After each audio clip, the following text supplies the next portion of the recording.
In this video we're gonna check out if you can change volume of the sound using Roku Express and by using this pilot that comes with Roku. So here I have the video.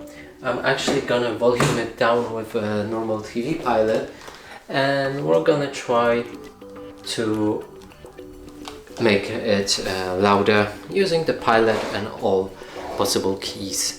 So let's play the video with OK button.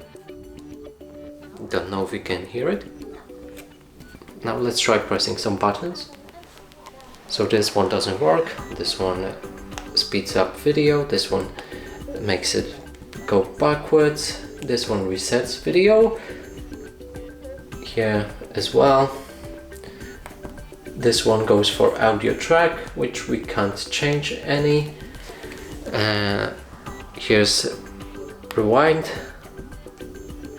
play or pause, wind up, and Netflix, Spotify. This for won't work for sure. So that means you can't increase volume using this pilot. And that's it for this video. Hope you like it. Please consider subscribing to our channel, leave a like and a comment below.